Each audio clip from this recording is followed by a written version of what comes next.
નમસ્કાર મિત્રો, દેશ દુનિયાની સૌથી મોટા અને તાજા સમાચાર જોવા માટે અમારી ચેનલમાં બન્યા રહેજો। મહાદેવ ભારતી ગુમ 7 કલાકથી શોધ ચાલુ। તો મિત્રો, જૂનાગઢમાં મહાદેવ ભારતી ગુમ થવાનો કેસ ચકચાર મચાવી રહ્યો છે। પોલીસને મળેલી સુસાઇડ નોટના આધારે તપાસ શરૂ કરવામાં આવી છે। ડોગ સ્ક્વોડની ટીમે જંગલ વિસ્તારમાં 7 કલાકથી વધુ સમય સુધી શોધખોળ કરી, છતાં બાપુનો કોઈ પતો લાગ્યો નથી। પોલીસે બાપુએ ટ્રસ્ટીને કરેલા ફોન કોલના રેકોર્ડ પણ મેળવી લીધા છે। તો મિત્રો, તપાસમાં અનેક એંગલ પર કામ ચાલી રહ્યું છે અને પોલીસ ઘટના પર સંપૂર્ણ ધ્યાન કેન્દ્રિત કરી રહી છે। અમદાવાદમાં પતિએ પત્નીને રહીશી નાખી। તો મિત્રો, અમદાવાદના ખોડિયાનગર વિસ્તારમાં ઘરકંકાસને કારણે અલગ રહેતી પત્નીની પતિએ સસરા જાહેર શરીરના ગાજીકીને હત્યા કરી નાખી। આરોપી મયંક પટેલે રસ્તામાં પત્નીને આંતરીને તેના ગળા અને હાથના પગે અસંખ્ય ઘા માર્યા હતા। લગભગ 1.5 વર્ષ પહેલા પ્રેમ લગ્ન કરનાર આ યુગલમાં પારિવારિક તકલીફોને કારણે પત્ની છેલ્લા 4 મહિનાથી પિયરમાં રહેતી હતી।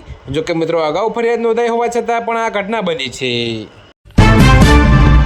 ટોયલેટમાં ફોન લઈને જનારા સાવધાન, આવી શકે છે મોટું જોખમ। તો મિત્રો, તમને જણાવી દઈએ કે બોસ્ટનના એક રિસર્ચ મુજબ બાથરૂમમાં લાંબા સમય સુધી સ્ટોલ કરવાથી પાયલ્સ એટલે કે હરસનું જોખમ 46% વધી જાય છે। તો મિત્રો, સ્માર્ટફોનનો ઉપયોગ કરવાથી ટોયલેટમાં વધુ સમય બેસવાથી મળદ્વારની નસો પ્રદમણ આવે છે। તો જોકે મિત્રો, આ સિવાય ફોન પરના બેક્ટેરિયાને કારણે સંક્રમણનો ખતરો પણ વધે છે। જોકે નિષ્ણાંતો સલાહ આપે છે કે બાથરૂમમાં 10 મિનિટથી ઓછો સમય ગાળવો અને ફોનનો ઉપયોગ ટાળવો જોઈએ। વધુ એક બસમાં ભીષણ આગ, એકનું મોત। જી હા મિત્રો, તમને જણાવી દઈએ કે મધ્યપ્રદેશના દંતિયામાં ઝાંસીથી ગ્વાલિયર જઈ રહેલી એક પેસેન્જર બસ અકસ્માતનો ભોગ બની છે। તો મિત્રો, અકસ્માતમાં દરમિયાન બસની નીચે આવેલા મોટરસાયકલની પેટ્રોલ ટાંકીમાં વિસ્ફોટ થતાં બસમાં ભીષણ આગ લાગી હતી। જોકે મિત્રો, આગ ઝડપથી લાગી બસમાં ફેલાઈ જતા એક મુસાફરનું કરુણ મોત નીપજ્યું છે, જ્યારે અન્ય એક વ્યક્તિ ગંભીર રીતે દાઝી ગયો છે। તો મિત્રો, હાલમાં પોલીસ અને ફાયર બ્રિગેડ દ્વારા તપાસ ચાલી રહી છે। સસ્તા અનાજના દુકાનદારો હડતાલ પર। જી હા મિત્રો, તમને જણાવી દઈએ કે રાજકોટ સહિત સમગ્ર રાજ્યમાં સસ્તા અનાજના દુકાનદારો હડતાલ પર ઉતર્યા છે। જિલ્લા પુરવઠા વિભાગે 13 પરમિટ જનરેટ કરી હોવા છતાં એક પણ વેપારી માલ લેવા પહોંચ્યું નથી। તો મિત્રો, પરિણામે ગરીબ વર્ગના લોકોને આ મહિને અનાજ માટે રાહ જોવી પડશે। જોકે મિત્રો, સરકાર અને વેપારીઓ વચ્ચે બેઠક યોજાઈ, પરંતુ વેપારીઓ પોતાની માંગ પર અડગ રહેતા સમાધાન ન નીકળ્યું। જોકે મિત્રો, વેપારીઓ આંદોલન ચાલુ રહેતા રાજ્યવ્યાપી પુરવઠા પર અસર થવાની શક્યતા છે। ભારત પાસેથી પરત લેવાશે વર્લ્ડ કપ ટ્રોફી। જી હા મિત્રો, તમને જણાવી દઈએ કે ભારતીય મહિલા ક્રિકેટ ટીમે સાઉથ આફ્રિકાને 52 રનથી હરાવીને વર્લ્ડ કપ ટ્રોફી જીતીને ઇતિહાસ રચ્યો છે। તો WWCની ટ્રોફી સોના ચાંદીથી બનેલી વજન 11 કિલોની 60 સેમી હાઇટની છે। તો મિત્રો, WWCની કુલ 13 વખત મને રમાઈ ચૂક્યો છે। ઓસ્ટ્રેલિયા 7 વખત, ઇંગ્લેન્ડ 4 વખત, ન્યૂઝીલેન્ડ અને ભારતે 1 વખત જીતી છે। તો મિત્રો, તમને જણાવી દઈએ કે ICCના નિયમ પ્રમાણે રિયલ ટ્રોફી ઇવેન્ટ પછી પરત લેવાનો રૂલ 26 વર્ષ જૂનો છે, તેથી ટ્રોફી પરત લેવાશે। 23 વર્ષીય યુવતી 2 વર્ષના બાળકના પિતા સાથે રહેવા લાગી। જી હા મિત્રો, તો મહેસાણાની 23 વર્ષીય યુવતી પોતાના પરિવારને છોડીને પરિણીત પુરુષ સાથે રહેવા લાગતા પિતાએ ગુજરાત હાઈકોર્ટમાં હેબિયસ કોર્પસ અરજી કરી હતી। તો કોર્ટ સમક્ષ રજૂ કરાયેલી યુવતીએ સ્પષ્ટ કહ્યું કે તે પોતાની મરજીથી પુરુષ સાથે રહે છે, જેથી પહેલી પત્ની હયાત છે અને 2 વર્ષનો પુત્ર પણ છે। તો યુવતી પુખ્ત અને પરિપક્વ હોવાથી કોર્ટ નોટ લીધી છે। આ મામલે ગુજરાત હાઈકોર્ટમાં આજે વધુ સુનાવણી હાથ ધરાશે। દ્વારકા જિલ્લામાં કૃષિ નુકસાનીનો સર્વે પૂર્ણ।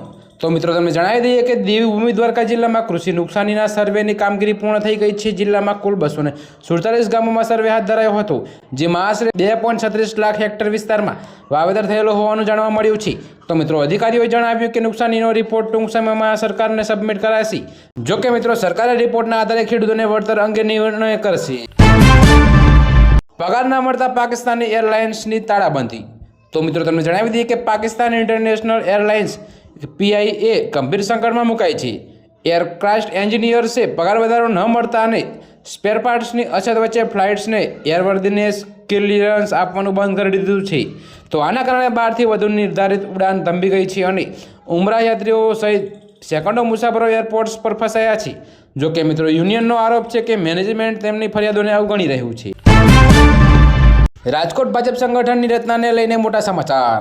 તો મિત્રો, તમને જણાવી દઈએ કે રાજકોટ શહેરમાં ભાજપમાં સંગઠન રચના મુદ્દે હલચલ તેજ થઈ છે। આંતરિક વિવાદો વચ્ચે હવે સંગઠન માટે નિરીક્ષક આવતીકાલે સવારે સેન્સ લેવા રાજકોટ પહોંચશે।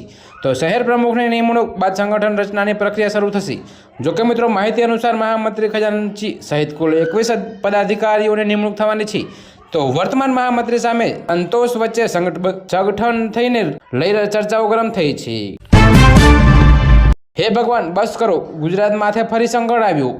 તો મિત્રો તમને જણાવી દઈએ કે ભારતીય હવામાન વિભાગ એટલે કે IMD અનુસાર નવા વેસ્ટર્ન ડિસ્ટર્બન્સ સક્રિય થવાની દેશના હવામાનમાં પલટો આવશે। 5 થી 7 નવેમ્બરની વચ્ચે ગુજરાત, મહારાષ્ટ્ર, કોકણ અને ગોવા સહિતના વિસ્તારોમાં વાવાઝોડું અને વીજળી સાથે વરસાદ પડવાની સંભાવના છે। તો મિત્રો પહાડી વિસ્તારોમાં હિમવર્ષા અને મેદાની વિસ્તારોમાં હળવા વરસાદને કારણે દિવસ રાતના તાપમાનમાં ઘટાડો થશે અને ઠંડી વધશે।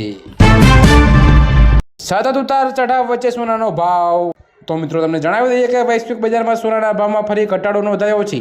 હાલમાં 1 અંશ એટલે કે 28 ગ્રામ સોનું 1420 રૂપિયા ઘટીને 3,53,877 પર વેચાઈ રહ્યું છે।